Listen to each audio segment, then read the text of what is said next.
Okay, Kirsten, kausapin mo na sila. Ano ang first question mo? Number 1, kahit nasa tama ka, magsusorry ka na lang ba at aakuin ang kasalanan para matapos na ang away? O ilalaban mo ang punto mo? Neo. For me po, mas isipin ko na lang yung situation niya. Siguro itatry ko ilagay yung situation ko sa situation niya para mas maintindihan ko siya. And then, after humupa ng emotions, tsaka ko sasabihin yung side ko. So, magsasorry na lang muna ako. Kahit tama ka. Yes po. Okay. Nagka-girlfriend ka na ba? Yes po. Okay. Thank you very much. Carl. For me po, mas ipaglalaban ko po yung punto ko. Kasi po, as a partner po, dun po sa pagkakamali na yun, dun po tayo nag-grow each other. And dun pag nag-ano po tayo sa... Pakibilis, may i-deliver ka pa, Carl. Magagalit yung nanay mo. Yung negosyo niya na aapektuhan dito sa pagsali mo sa ano, especially for you. Puro ka pagkaharot. And ayun po, Alam mo mas ba kung gusto ilang tao sa subdivision niya hindi umiinom ngayon dahil sa'yo? Wala si Carla. Wala si Carla. Tenga ngayon ah. Okay. Ang dami hindi makalabas ng banyo. So ayun po, mas pipiliin ko po ipaglaban yung punto kasi dun po tayo mas natututo. Okay. Paul. Para sa akin po, hindi naman po kailangan ng lahat ng bagay dapat mag-sorry ka. Kasi once na ginawa niya po yun, lagi na lang po siyang tama. Mamanipula po Parang kayo ng nag-dribble tao. ka, Paul. Nag-dribble pa rin siya eh. Mga ganun ka. Para sa akin, Sige, Paul. para sa akin po, dapat po balance lang. Kung magsasorry siya, tas ikaw magsasorry ka din. Para po mas maganda yung connection yung dalawa. Para mas healthy po. Kasi kung lagi na lang po siya yung tama, kahit ano po, mali po yung ginagawa, mali po yun. Kumbaga, magiging toxic po. Doon na po dumadating na magkakaroon po tayo ng ano po, conflict. Yun po. Lagi ka natatawagan ng overhead. Bakit? Bakit? Nagpasa uli yung trip. Isang dribble. Di ba bawal yun? Oo, bawal yun. Yun. Traveling na yun. Ang tawag doon, traveling na. So, pag tama ka, lalaban mo. Hindi po. Ay, Magsasorry ka. Opo, magsasorry po. Pero hindi naman po lahat ng oras kailangan mo mag-sorry. Sorry. Kasi once po na, kunwari may ginawa po siyang mali, tapos nag-sorry ka pa din, hindi po siya matututo sa kasalanan niya. Diba? Magkakaroon po ng conflict na, ay, kaya ko itong manipulahin sa lahat ng bagay. Lahat ng ginagawa ko, kaya niya namang lahat ng ginagawa ko, tama At naman sa hindi paningin niya. matatapos kasi wala nagsasorry. Oo. Hindi, para sa akin po, parehas. Hindi po, kumbaga, balance lang po dapat. Kung may nagawa po siyang mali, dapat mag-sorry din po siya. Tapos pag may nagagawa po mali, mag-sorry ka din. Para parehas lang po. Mag-work po yung isa. So kung sino may mali, siya magsasorry. Opo. Parehas lang po. Balance lang po siya. Hindi po yung, kunwari, may nagawa siyang mali.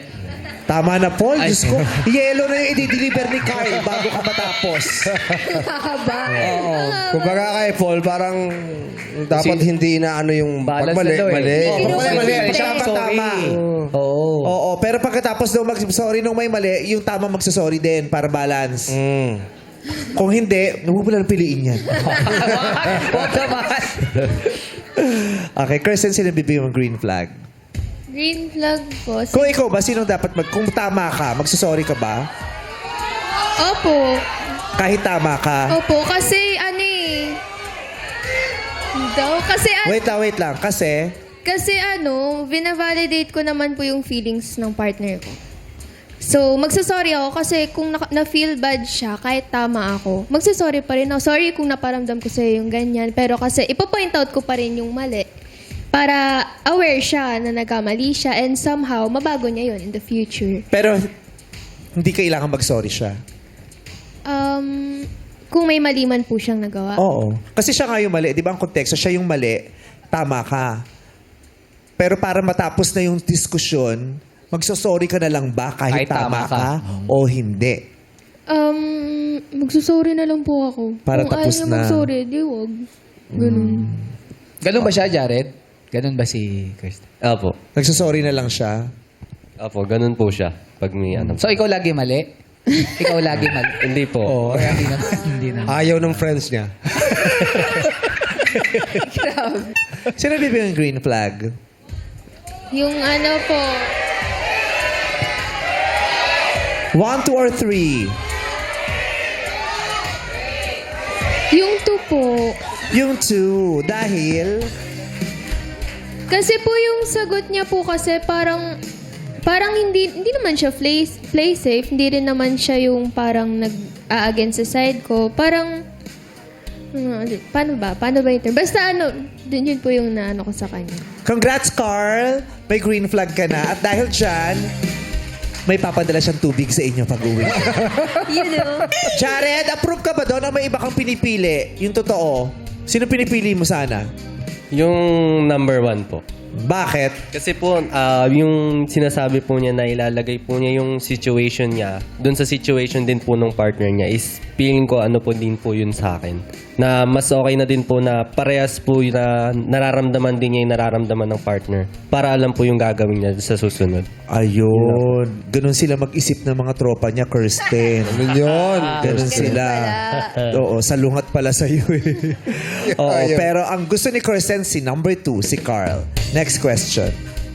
Number 2. Ano ang mga nakukuha ng mga lalaki sa pag-follow sa mga sexy girls?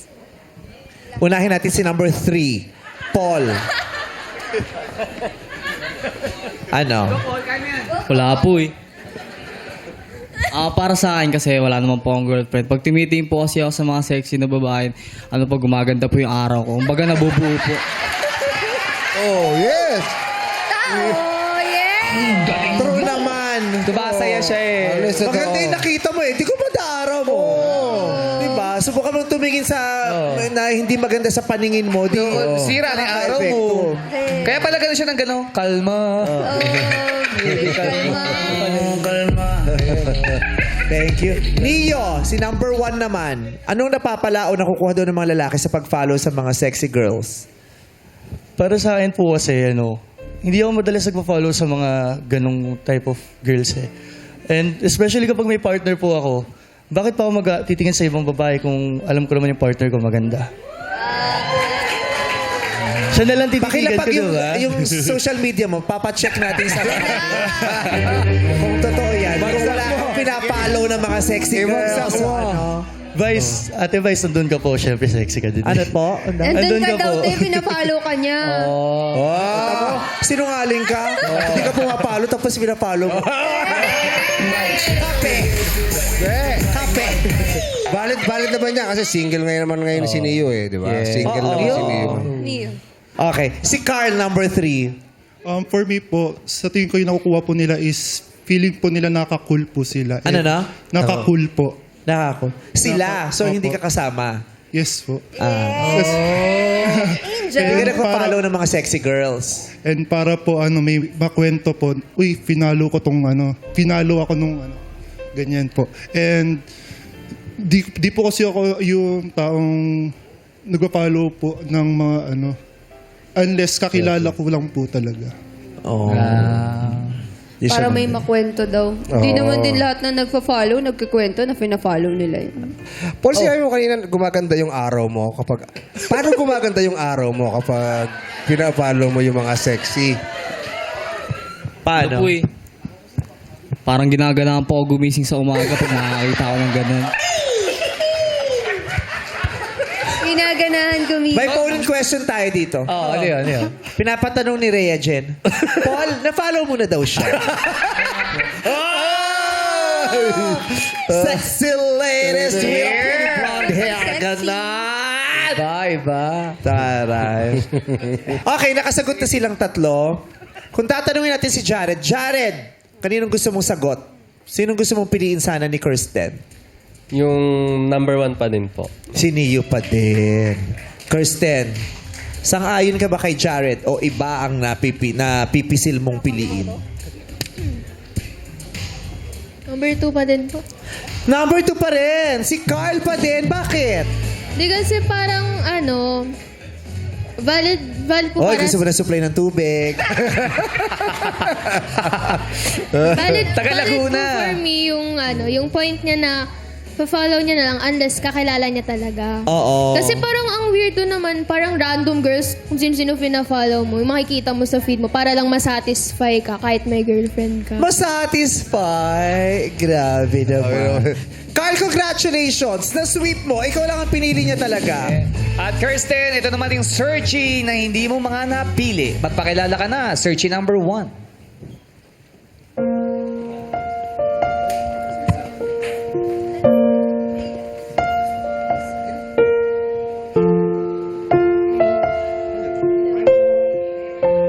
Hello. Okay lang, solid naman si number 2. Thank you kasi feeling ko, lang, kami na lang ng ex mo. Magiging tropa na lang. Ako pinipili niya eh. Oo, tropa kayo niyan. Baka magkasundo kayo. Ayun, thank you lang. Thank you so much, Leo. Ngayon naman, ito pa ang isang searchy na hindi mo napili. Go, Paul. Magpakilala ka na.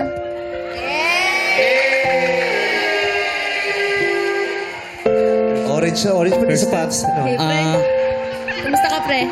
Papasalamat ako na binigyan mo ako ng pagkakataon na makilala. Kahit di mo ako pinili, pipiliin pa rin kita. Ikaw muna! Ikaw muna! Puro ka ganyan. Pag ikaw sinalo ka sa long jump competition. Wait lang, Carl, kasi may gustong sabihin si Jared kay Kirsten. Jared, anong pinapasabi ng mga kaibigan mo kay Kirsten?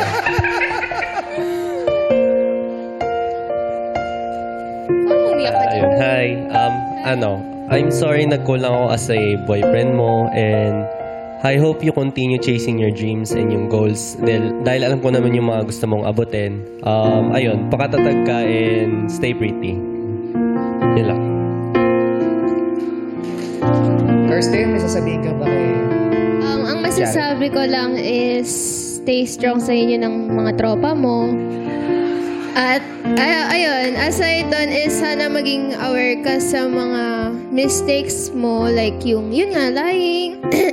And prioritize your goals over other people's feelings na lang. Other people's feelings. Ganun. Kasi mas importante pa din na alam mo yung priorities mo. And thank you rin kasi pinaramdam mo sa akin yung genuine na love. Ayun. And maging truthful ka na lang para sa mga future relationships mo. Thank you, Jared. Makakapunta ka na sa tropa mo. Nantay ka na nila. Ano message mo kay Carl? Bro, alam ko mag-date kayo ni Kirsten. Sana kilalanin mo pa siya ng mas malalim kasi high maintenance girl si Kirsten. And ayun, pagpatuloy mo lang, mag-enjoy kayo and ingatan mo siya. Yun lang. Thank you, Jared. Carl, tabihan mo na si Kirsten Tali.